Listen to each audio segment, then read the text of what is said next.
മഴയൊക്കെ ആയില്ലേ, നമുക്ക് നല്ല ചൂട് ചപ്പാത്തിയുടെയും പുട്ടിൻ്റെയും ഒക്കെ കൂടെ കഴിക്കാൻ പറ്റിയ ഒരു മുട്ട മസാല തയ്യാറാക്കാം.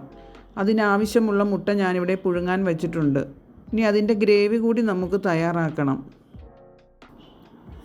അതിനായി നമുക്കൊരു പാൻ അടുപ്പത്ത് വെച്ച് അതിലേക്ക് ആവശ്യമുള്ളത്ര വെളിച്ചെണ്ണ ഒഴിച്ചു കൊടുക്കാം. വെളിച്ചെണ്ണ നന്നായി ചൂടായി കഴിയുമ്പോൾ 1 സ്പൂൺ കടുകും പെരിഞ്ചീരകവും കൂടി ഇട്ട് കൊടുക്കാം. അതിലേക്ക് 1 കഷ്ണം കറുവാപ്പട്ടയും 2 ഏലക്കയും വഴനയിലയും കൂടി ഇട്ട് കൊടുക്കാമേ. 6 അല്ലി വെളുത്തുള്ളിയും 1 കഷ്ണം ഇഞ്ചിയും കൂടെ ചോപ്പ് ചെയ്തതും കൂടെ അതിലേക്ക് ഇട്ട് കൊടുക്കാം. 3 പച്ചമുളകും കൂടെ കീറി അതിലേക്ക് ചേർക്കാം. എല്ലാം കൂടെ മൂത്ത് കഴിയുമ്പോൾ നമുക്ക് കുറച്ച് കറിവേപ്പില കൂടി അതിലേക്ക് ചേർക്കാം.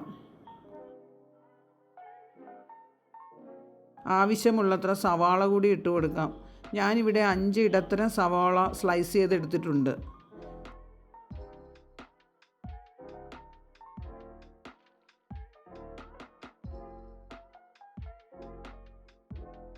എല്ലാം കൂടി നന്നായി യോജിക്കത്തക്ക വിധം ഇളക്കി കൊടുക്കാം. ഈ സമയം ആവശ്യത്തിനുള്ള ഉപ്പ് കൂടി ചേർക്കാം.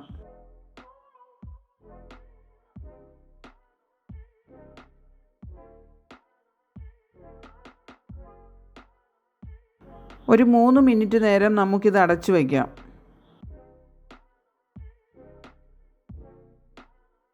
മൂടി തുറന്ന് നന്നായി ഒന്നുകൂടി ഇളക്കി കൊടുക്കണം.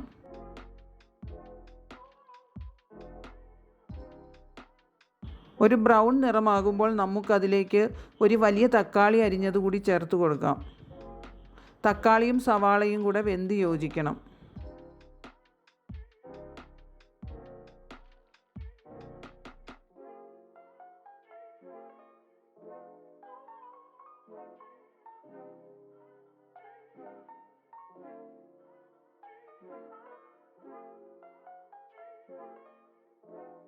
വഴറ്റിയതൊരരികിലേക്ക് മാറ്റിയിട്ട് നമുക്ക് ബാക്കി മസാലകൾ ചേർത്ത് കൊടുക്കാം. 1.5 സ്പൂൺ കാശ്മീരി മുളക് പൊടിയും 1.5 സ്പൂൺ മല്ലിപ്പൊടിയും 1 സ്പൂൺ ഗരം മസാലപ്പൊടിയും 1 ചെറിയ സ്പൂൺ അളവിന് മഞ്ഞൾപ്പൊടിയും കൂടെ ഞാനിവിടെ ചേർത്തിട്ടുണ്ട്.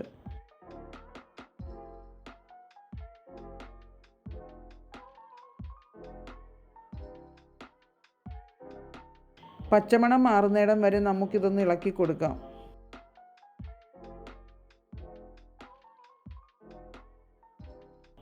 നല്ല ബ്രൗൺ നിറമാകുമ്പോൾ ഇത് മൂത്ത് നല്ല മണം വരും. അപ്പോഴേക്കും നമുക്ക് ബാക്കി ചേരുവകൾ ചേർത്ത് കൊടുക്കാം. എല്ലാം കൂടി നന്നായി മൂത്ത് വരുമ്പോൾ നമുക്കതിലേക്ക് തേങ്ങയുടെ 2ാം പാൽ ചേർത്ത് കൊടുക്കാം. ഞാനിവിടെ അരമുറി തേങ്ങയുടെ പാലാണ് എടുത്തിരിക്കുന്നത്. അതിലേക്ക് കുറച്ച് പഞ്ചസാര കൂടി ചേർക്കുന്നുണ്ട്. എല്ലാം കൂടി ഇളക്കി യോജിപ്പിക്കാം.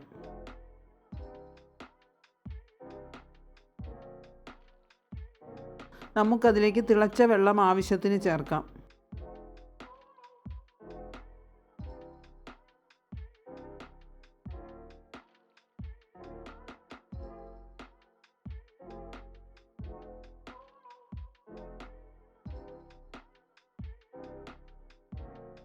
നന്നായി തിള വരുമ്പോൾ നമുക്ക് മുട്ടയും കൂടി ചേർത്ത് കൊടുക്കാം.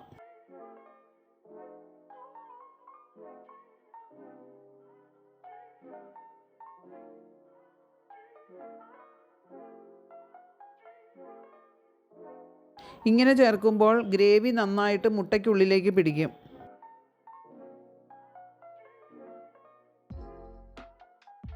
ഇനി നമുക്ക് തേങ്ങയുടെ 1ാം പാൽ കൂടി ചേർത്ത് കൊടുക്കാം.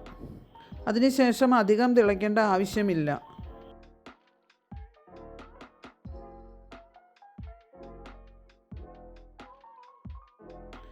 നമുക്കിതൊന്ന് ചുറ്റിച്ചു കൊടുക്കാം.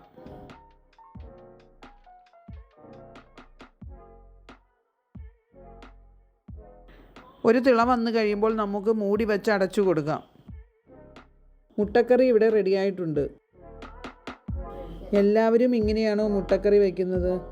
ഒന്ന് കമൻറ്റ് ചെയ്യണേ. കൂടെ എന്നെ പ്രോത്സാഹിപ്പിക്കുകയും വേണം. ഷെയറും സബ്സ്ക്രൈബും കൂടി ചെയ്യണം കേട്ടോ.